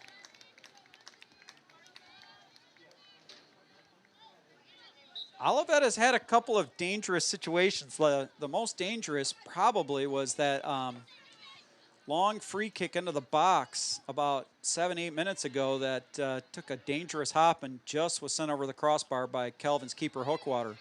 Here's Elizabeth Williams, who's in, and her centering pass is deflected out by Olivet over the end line. Corner kick for the Knights. Kelvin could easily have 4, 5, 6 goals tonight if it hadn't been for the great goalkeeping of Hartman and perhaps a little better finishing touch on some of these one-time plays, which is what you're going to need usually against a keeper like this, is Hartman defending the back line with Mueller pinching in. Mueller couldn't quite corral it. Gets the ball back now. Centers it through the center, and a shot. Ooh, with heavy pace by Houtsma, and she sends it over the bar, but she got a good piece of that one.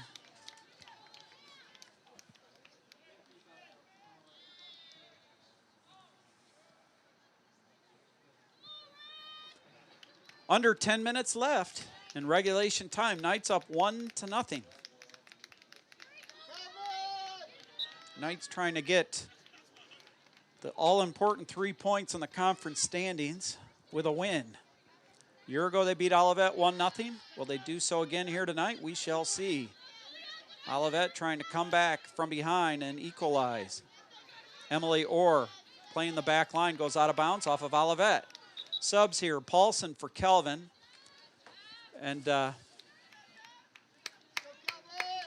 Peckrell for Olivet.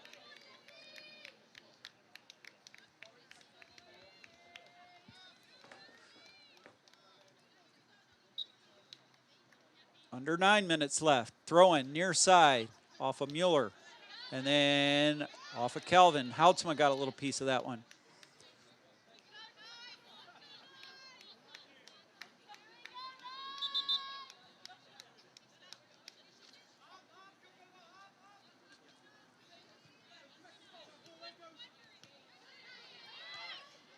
Houtsma got a little touch, got hit pretty good from behind.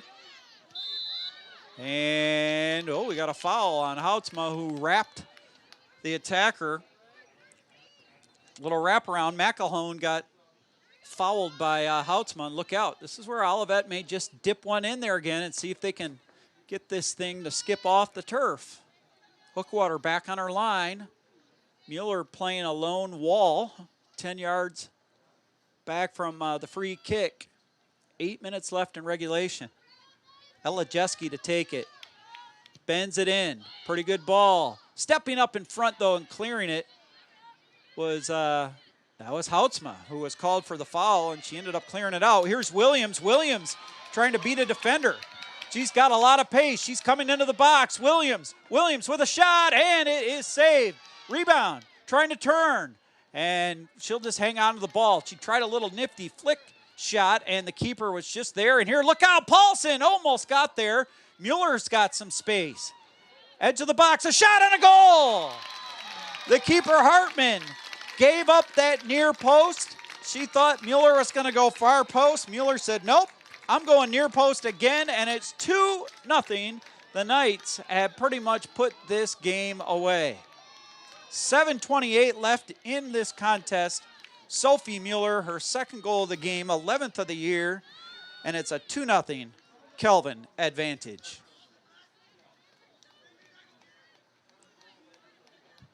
Goal scored by number 13, Sophie Mueller. Well, this ends up going on to be a Kelvin win. It will be a well-earned and hard-earned Kelvin win. This Olivet team has made Kelvin work hard. Game's not over yet, though. Olivet's Mackenzie Barton sending it into the Kelvin end. Curry.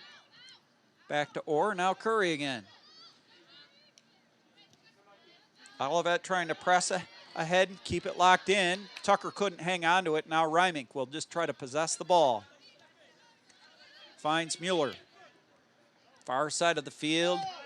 Finds the feet of Mitchmerheisen. And Mitchmerheisen has a ton of room. Just sends it to the far corner flag. Paulson trying to chase it down. Kicked out by the Comets. Throwing Kelvin. We'll stop the clock. Not sure if we've got a uniform situation there. I think the referee's going to come over and we might get a different time that they want back on the clock.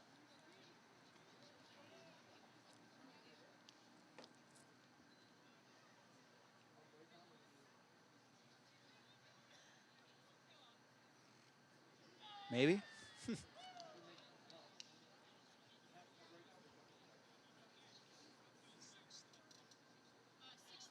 So 6:30 will go on the clock. So we are actually taking time off. Sophie Mueller will check out. And I was talking about her earlier in the game. Maggie Smith checks on, the sophomore out of Flint Powers Catholic High School. And she will be on playing that left wing position.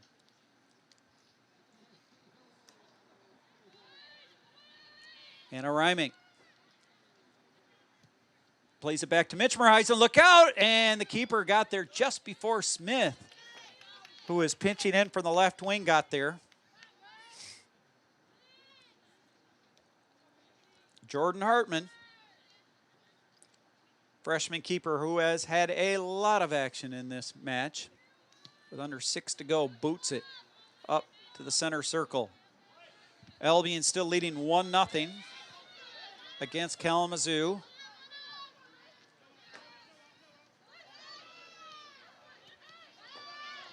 Try to get you. Ooh, we got a foul here on Olivet as Curry was spilled to the turf. Trying still up 2-0 on St. Mary's with 22 minutes left Looks like Kira Schofield will come in for Calvin. Niles back in for Calvin at the next chance.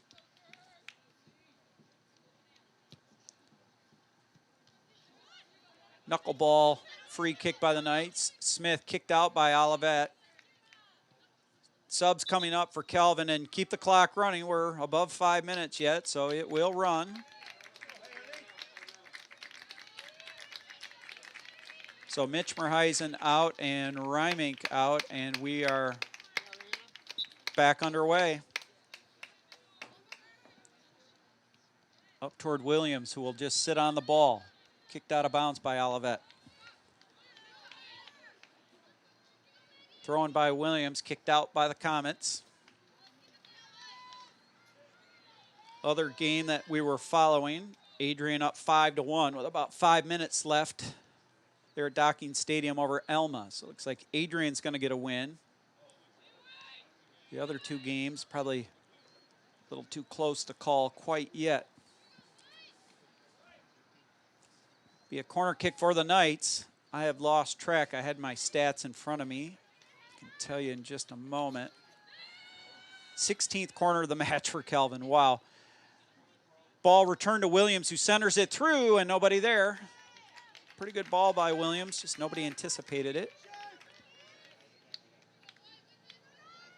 42 shots for Calvin, 3 for Olivet in this match. Sophie Mueller with both goals.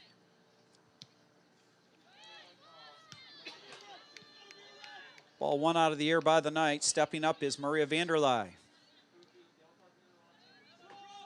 The league MVP last year, Maria. Ooh, look out. Giveaway by the Knights. Here comes Olivet the other way. On the attack and on the carry. That is Jeske into the box, and stepping up is Hookwater, who corrals it out of the air with 3:20 left in this contest.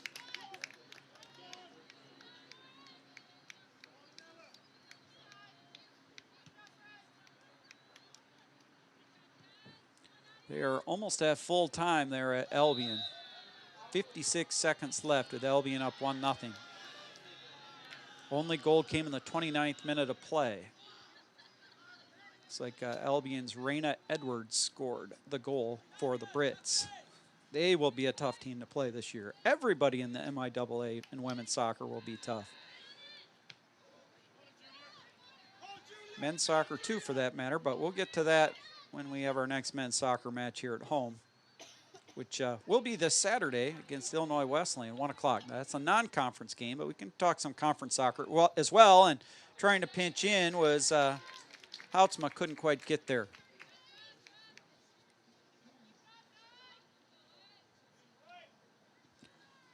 .220 left. The kick taken by the keeper. Going up high was Pruce. Schofield back to collect and sends it into the Olivet zone. Elizabeth Williams on the carry, trying to turn. Fouled was Elizabeth Williams with under 2 minutes to go.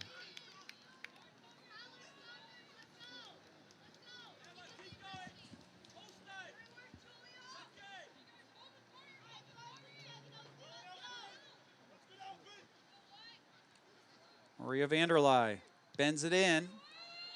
Top of the box, Paulson couldn't quite get a good touch. It's cleared out by the Comets. Minute and a half left. We'll make sure we get the 1 minute call.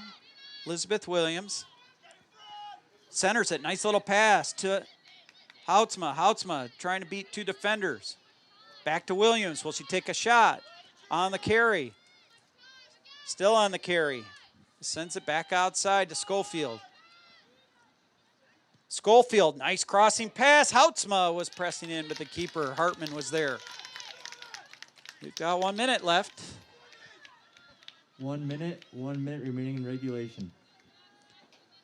Hartman booms it into the Calvin end. Schofield just clears it out. We'll have a sub for Olivet. We'll keep that clock rolling as the trailing team is subbing.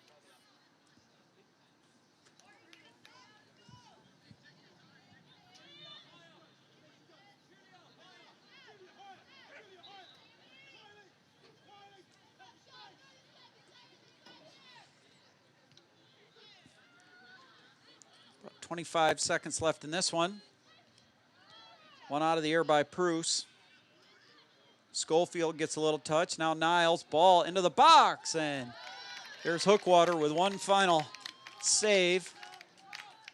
10, And this will go in the 9, books as a 2-0 Kelvin win, 7, a hard-earned 5, 3 points for 4, Kelvin in the league 3, opener for the 2, Knights. 1.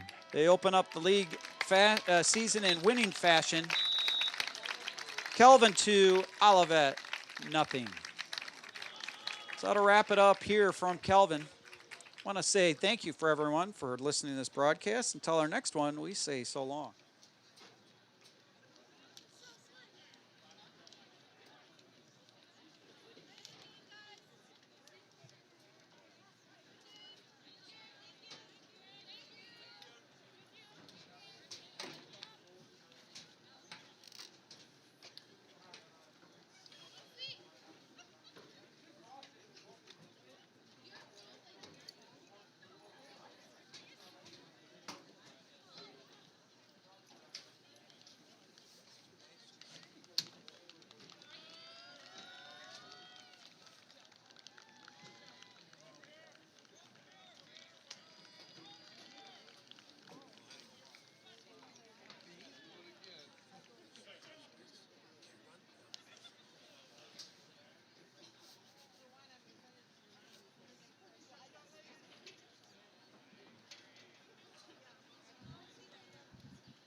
Our final score tonight was Kelvin 2, Olivet nothing. I want to thank the fans from both sides for coming on out.